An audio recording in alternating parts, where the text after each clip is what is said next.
5 persona u arrestuan këtë javë në Kosovë në ndyshimin për trafikim droge pas hetimeve që nisën nga dekodimi i mesazheve në platformën Sky ICC, por si po zbulohen grupet kriminale përmes kësaj platforme.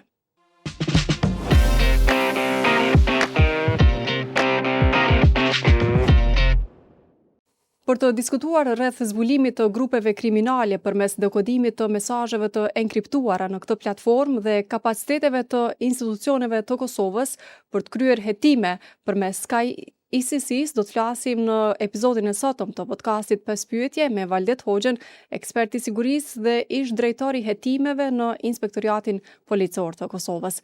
Përshëndetje, mirë se erdhët zotri Hoxha. Përshëndetje, faleminderit për mundësinë. Atëherë, siç e thash edhe në fillim, me ndihmën e Europolit, këtë javë në Kosovë arrestuan disa persona për trafikim droge, si të dyshuar të një rrjeti të krimit të organizuar. Çka tregon kjo për nivelin aktual të krimit të organizuar në Kosovë dhe lidhjet e tij ndërkombëtarisht? Natyrshëm që në këtë periudhë të avancimit të teknologjisë nuk mund bëj përjashtim as Kosova. Pra, po besoj që mënyra e të bërit veprimet pra që konsideronin kriminuese dhe kundërshtim me kodet penale dhe rregullativat ligjore të vendeve kombëtare, tashmë janë sfidues seriozisht nga teknologjia, sepse përdorimi i tyre ka bërë shumë sfiduese nga mekanizmat e sigurisë dhe të drejtësisë që t'i kundërvihen në plotni dhe për ta zotëruar në tërësi çdo veprimin kriminos të këtyre grupeve të organizuara kriminale. Jo rastësisht quhen të organizuara kriminale, pra nuk kemi të bëjmë me raste individuale të kryerjes së veprave të caktuara penale, por ka një organizim, ka një strukturë, ka një mirë financim dhe një hierarki që tashmë ka ndru formë, derisa në të kaluarën ka pasur një rrjet të organizuar me një kupol në krye, ku në mënyrë mekanike janë dhënë urdhrat dhe është ditur themi thjesht kush është bosi. Tashmë krimi organizuar, veçanërisht ai transnacional, operon në bazë të celulave të ndryshme, që nuk është e habitshme nëse nuk e njohin njëra tjetrën.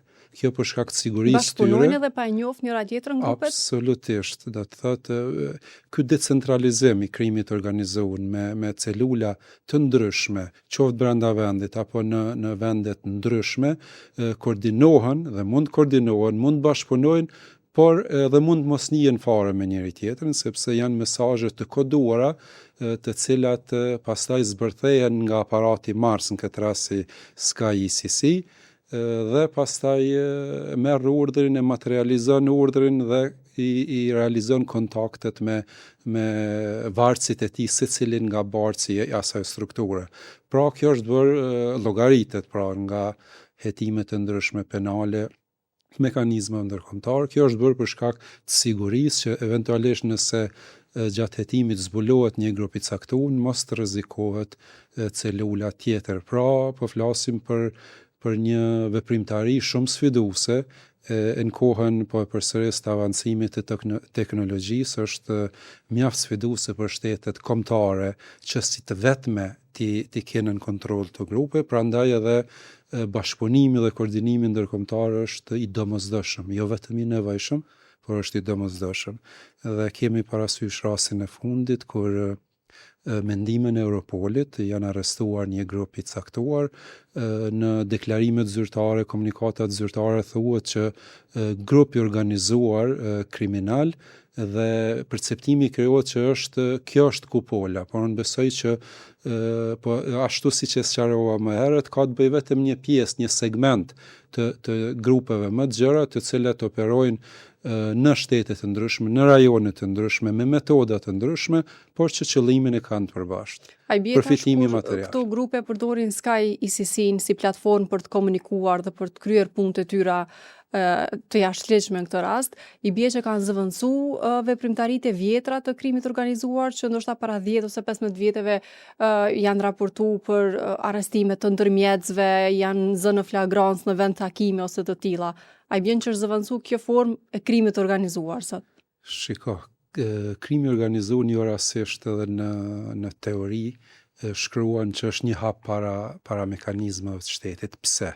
Po mundohem ta sqaroj, sepse shteti funksionon në bazë një kornize ligjore. Ato ligje janë publike, ato publikohen në platforma zyrtare të shkruara kështu me radhë. Dhe natyrshëm që një organizatë kriminale i analizon, i lexon ato ligje, ato regulativa, ato dispozita që i rregullojnë hetimin, mënyrën se si ta shkatrojnë një grup kriminal. Prandaj nuk janë aq naiv ato grupet kriminale, madje jo rastësisht pra quhen të organizuara sepse kanë strukturë të mirë organizume dhe i përshtatet kësaj mënyre të vepruarit të mekanizmave të shtetit. Pra, i përshtatet mënyra e veprimit që t'ju shmangët këtyre procedurave operative që i parashë ligji, aktet nënligjore, udhëzimet administrative kështu me radhë. Prandaj detyrimisht si çdo punë tjetër, nuk po e barazoj dhe nivelizoj me punët e ndershme, por edhe krimi i organizuar ndron metodë të punës, ndron metodë të funksionimit dhe gjithmonë qëllimi është përfitimi material dhe evitimi i mekanizmave të shtetit. E kam fjalën si organizim shtetëror, për ndryshe unë po besoj që krimi i organizuar nuk mund të funksionojë pa pas dhe bashkëpunëtor në mes qoftë mekanizmave drejtësisë, qoftë punëtor të administratës që mund të vijnë bazë detyrës tek informacionet e ndryshme. Pra, krimi organizuar një ka role të ndame, dikush merr informacionin, dikush organizon transportin, dikush merret me gjetjen e pikave të cilat mund të jenë distributive apo shpërndarse, dikush mund të merret me investimet, pra sepse krimi organizuar pasi e materializon fitimin e saj, natyrshëm që do duhej edhe të investohen dikon. Dhe pastaj jo rastësisht ka edhe në çdo hetim për krim të organizuar, ka dhe akt akuza për pastrim parash. Ose sekuestrim pasurish që kanë ardhur nga krimi i organizuar. Po varet prej fazës, do të thotë nëse hetimi është më i vëndshëm apo nuk ka pasur informacion të kohën e duhur për ta kryer një hetim efikas, natyrshëm që një shumë e caktuar parave që nuk janë në sistemin bankar, pra të lehtëshëm, ato investohen.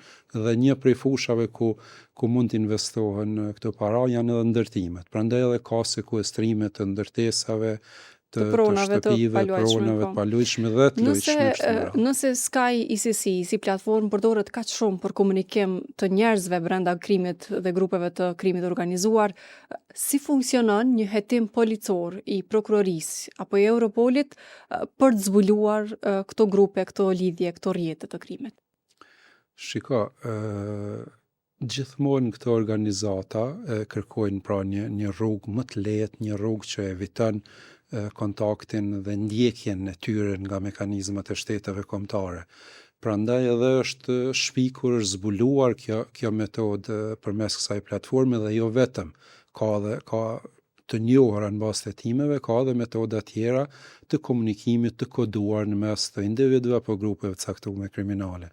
Prandaj fakti që është bërë sfiduese për mekanizmat e shtetit ky hetim, ky lloj hetimi në mes të strukturave të ndryshme të mirë organizuara, mirë financuara dhe të pasura mjaftueshëm, atëherë është analizuar një metodologji e tillë dhe jo rastësisht Europol, mekanizma të tjerë ndërkombëtar, policitë kombëtare të Belgjikës, Holandës dhe disa vende tjera të Bashkimit Evropian, jo kanë qasur një metodë të zbulimit të kësaj metode të komunikimit dhe ka deri te zbulimi i këtyre kodeve, zbulimi i këtyre mesazheve, komunikimeve të grupeve të caktuara kriminale, të cilët për shkak të funksionimit shumë të mirë fillimisht të këtyre metodave, platformave, kanë ardhur në një moment kur kujdesi nuk ka qenë më parësor për komunikim, sepse kanë menduar që janë shumë të sigurta, prandaj edhe kanë dhënë material të mjaftueshëm që të ketë qasje edhe policia e vendeve të ndryshme kombëtare apo këto mekanizmat që bëjnë shpërndarjen e informacionit kriminal, si është Europol, Interpol, dhe po besoj pas vitit 2021 kjo ka qenë ajo risia kur mekanizmat e shteteve përkatëse, mekanizmat ndërkombëtar që kujdesen për sigurinë e vendeve kombëtare, por edhe nivelin e sigurisë ndërkombëtar, të binë në gjurmë të këtyre shkëmbimeve të mesazheve, të këtyre komunikimeve, dhe jo rastisht ka arrestime të grupeve të ndryshme kriminale, të cilat duhet ju nënshtrohen pavarësisht këtyre. Këto nuk mund të jenë provat vetme, këto janë një indicje të cilat mund të orientojnë hetimin, pastaj me prova tjera rrethanore të dalim bazohen. edhe te kjo çështja prova më vonë, por a mund të luftohet realisht sot krimi i organizuar, marr parasysh që zhvillohet kryesisht në platforma të tilla teknologjike, apo gjithmonë institucionet e sigurisë do të jenë reaguese pasi që krimi të ketë ndodhur, arrestojnë njerëz dhe dalin ta paradrejtisë? Sa mund parandalojnë kryerjen e krimit nga këta njerëz nëse sot gjithçka funksionon, s'ka ICC dhe në botën teknologjike? Shiko, me saktësi nuk mund të themi sepse është vështirë e monitorueshme, vështirë e preventueshme kjo veprimtari, sepse në kohën kur ne po flasim për këto dhëna publike që tashmë janë deshifrimin e këtyre mesazheve, njohjen e funksionimit të kësaj metodologjie, natyrshëm që atë që po e quajmë ne krimi i organizuar ose ka menduar ose është duke menduar që të gjejë mënyra tjera të veprimit, të koordinimit për t'i u shmangur edhe kësaj mënyre, madje duke krijuar edhe mekanizma sigurues edhe më të sigurt se sa këto platforma që ishin. Prandaj, vërtet në aspektin preventiv është shumë sfiduese dhe nuk mund të themi me siguri që kjo zbulimi këtyre mënyrave të komunikimit do të ndikojë në ndaljen e kësaj veprimtarie, sepse nuk ka vend në botë që është imune ndaj krimit organizuar dhe që është asnjë shtet që mund të ketë nivelin e krimit në nivelin zero. Por e rëndësishme është që këto metoda, këto veprimtari, këto operacione të mekanizmave të sigurisë, si vendeve kombëtare, po ashtu edhe shteteve duke koordinuar me njëri tjetrin, ta kenë në kontroll këtë veprimtari. E rrezikshme do të ishte e kundërta, që krimi organizuar t'i ketë në kontroll institucione, dhe ajo do ishte pafalshme. E fatmirësisht nuk jemi as ne si vend i vogël, nuk jemi në nivel tillë ku krimi organizuar menaxhon apo jep instruksione për funksionimin e mekanizmave të shtetit, por është e kundërta fatmirësisht, ka vendi ynë ka kapacitete modeste të ndërtuara në koordinim me partnerë ndërkombëtar dhe po vazhdon vazhdimisht ngritja e kapaciteteve, dhe ky bashkëpunim i fundit është një indikator që për partnerët ndërkombëtar, për Europolin, për Interpolin, për policitë kombëtare të Holandës, Belgjikës, Francës, Britanisë Madhe, mekanizmat tonë sigurisë janë në nivel të përgjegjësisë, në nivel të detyrës, çka janë partner të pranueshëm dhe trajtohen si të barabartë në luftimin e krimit transnacional, sepse ndihma nuk vjen vetëm për ta shtri ligjshmëri në një vend caktuar, si në këtë rast arrestimi këtyre 6 personave fundi, nuk është qëllim final krimi i sigurisë publike në Republikën e Kosovës, por mënyra e veprimit të tyre, përmes vendosjes së tyre në Kosovë, përmes kontakteve të tyre në shtete të ndryshme, organizimit të veprimtarisë tyre të paligjshme, shtrihet edhe në shtete tjera. Prandaj Europol, si një nga mekanizmat për siguritë brendshme të BE-s, natyrshëm që e kupton që hallka e sigurisë është një lloj zinxhiri, që po u shkput një hallkë, atëherë nuk mund të flasim për zinxhir në tërësi të sigurisë. Prandaj e lufton, e ndihmon mekanizmat e shtetënore të Kosovës për ta luftuar krimin këtu, me qëllim të dobësimit të këtyre strukturave në vendet respektive prej nga mundësoj zgjerimin edhe natyrisht, Kosovës. pra një siguri e përgjithshme, pastaj secili shtet përfitojë në kuadër të përgjithshmës. Edhe në këtë rast të kësaj jave, por edhe më herët, zbulimet dhe hetimet që kanë pas për bazë aplikacionin Sky ICC kanë nxjerr grupe që kryesisht kanë pas veprimtarinë e tyre edhe përtej Kosovës, kanë pas lidhje edhe me grupe të tjera ndërkombëtare. Mirëpo, sa ka kapacitete Kosova që përmes Sky ICC-s të zbuloj ndoshta krime ose grupe më të vogla kriminale që funksionojnë vetëm brenda Kosovës. Po flas pa ndihmën e Europolit, në kapacitetet e saj shtetërore.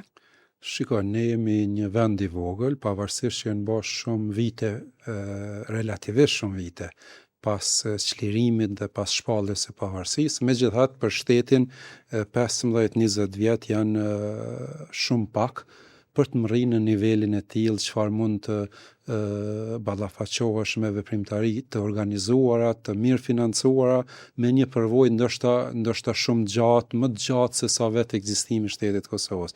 Prandaj konstatoj dhe konsideroj që Kosova ka të pamundur si e vetme që të luftoj këtë lloj veprimtarie të paligjshme, sidomos tek kjo veprimtari ku akterët lokal bashkëpunojnë me akterët ndërkombëtar. Por jo rastësisht kemi pas dhe kemi këtu mekanizma ndërkombëtar, jo rastësisht në asistimisht e Europol dhe pjesëtarë të policive të disa vendeve të Bashkimit Evropian, sepse kjo është e pamundur që të luftohet vetëm nga aspekti brendshëm kombëtar. Kjo veprimtari për të luftuar duhet që të ketë koordinim të partnerëve ndërkombëtar dhe unë po besoj nuk jemi ne përjashtim që na duhet komunikimi, na duhet ndihma, por po besoj që me arrestimin e tyre, me bashkëpunimin e njësiteve tona me partnerë ndërkombëtar, ne kemi ndihmuar edhe Holandës, edhe Belgjikës që të ketë edhe në vendet e tyre hetime të cilat lidhen me natyrën e këtyre veprave që janë ushtruar në Republikën e Kosovës. Prandaj koordinimi është i pashmangshëm, është i domosdoshëm, jo vetëm i nevojshëm. Por nëse flasim për krime që nisin dhe zhvillohen vetëm brenda territorit të Kosovës, po flas për vetëm krime të brendshme që nuk lidhen me akter ndërkombëtar.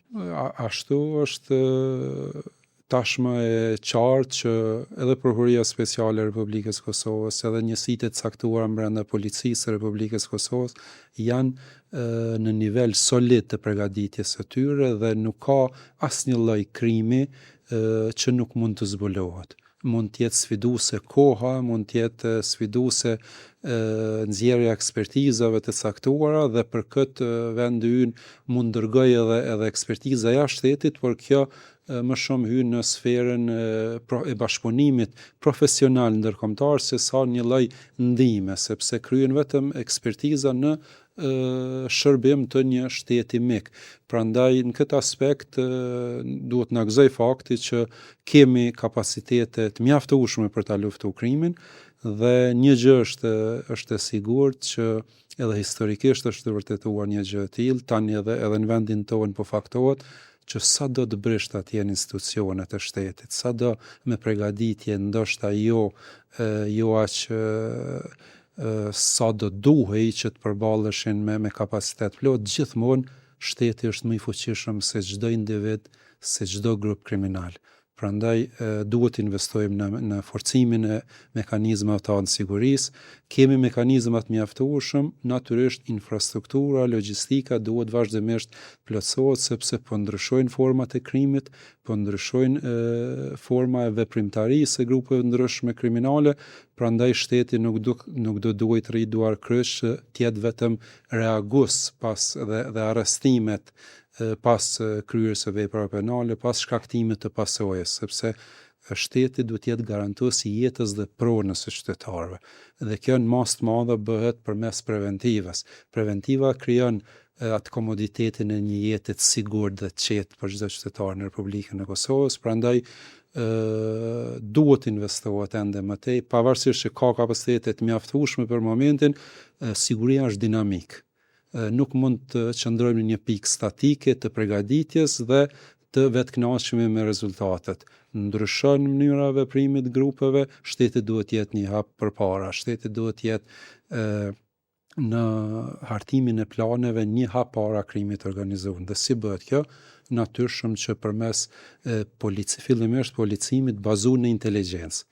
Pra ka bashkëpunëtor të Agjencisë Kosovës për Inteligjencë, gjithandej si gjithkund në botë që funksionon, mund të ketë në administratë shtetit dhe kjo agjenci i analizon, i filtron dhe i dërgon ato informacione tek mekanizmat kompetent. Kjo është preventiva e shtetit. Pra, shteti të reagoj në ndaljen e akteve të ndryshme, siç ishte në një periudhë jo shumë të largët kur Agjencia Kosovës për Inteligjencë ndaloi disa sulme të pretenduara terroriste. Një nga ato ishte në një lojë futbolli që do mbahej në Shkodër. Dhe në bazë të informacione operative, Agjencia Kosovës për Inteligjencë mori informacione, analizoi ato, i dërgoi në mekanizmat kompetent dhe u evitu një ngjarje e kopshme dhe që do të ishte me përmasa relativisht të mëdha. Pra, ne kemi dhënë shembuj që mundemi, por nuk duhet vetë kënaqemi sepse është dinamik që rrjedh çështja e sigurisë është shumë sfiduese. Dhe një çështje të fundit, zotri Hoxha, nëse flasim në raste të tilla kur burimi i hetimeve është platforma skajësisi, mesazhet aty brenda të komunikimit mes njerëzve të grupeve kriminale, sa është e vështirë që të njëjtat të përkthehen në prova gjatë një procesi gjyqësor, sa mund të mirën të njëjtat për bazë për ta akuzuar dikë për një vepër penale. Shiko, këto metoda janë të ngjashme me metodat teknike të hetimit dhe vëzhgimit që i parasheh kodi i procedurës penale. Në këtë rast mund të janë vetëm indicje për të filluar një hetim. Pra, unë besoj që do të jemi dëshmitar besoj gjatë shqyrtimeve gjyqësore, nuk do të jenë ose nuk mund të jenë më saktë, nuk mund të jenë provat e vetme në bazë cilave mund të dënohet një individ apo një i dyshuar apo një grup i caktuar që pretendohet grup i organizuar kriminal, që do të vërtetohet pas nëse është apo jo pas shqyrtimit gjyqësor. Pra, këto janë një indicje që orientojnë hetimin drejt një hetimi të plot. Pastaj, mbledhja provave të tjera materiale dhe personale si prova rrethanore, nëse harmonizohen me këto indicie, atëherë vërtetohet në fillimisht dyshimi i arsyeshëm, nëse vërtetohet përtej dyshimit bazuar mirë, atëherë natyrshëm që mund ngritet edhe akt akuzë. Pra, nuk mund të jenë prova të vetme, por janë prova të pranueshme dhe japin indicje për të marrë veprime tjera nga prokurori i shtetit, në këtë rast Prokuria Speciale e Republikës Kosovës. Shumë faleminderit për bisedën dhe që ishit pjesë e këtij epizodi, zotri Hoxha. Kënaqësi, faleminderit për mundësinë. Shikues dhe dëgjues të Radios Evropa e Lirë, ishte edhe ky epizodi i kësaj jave i podcastit 5 pyetje. Shihemi dhe dëgjohemi të shtunën e radhës.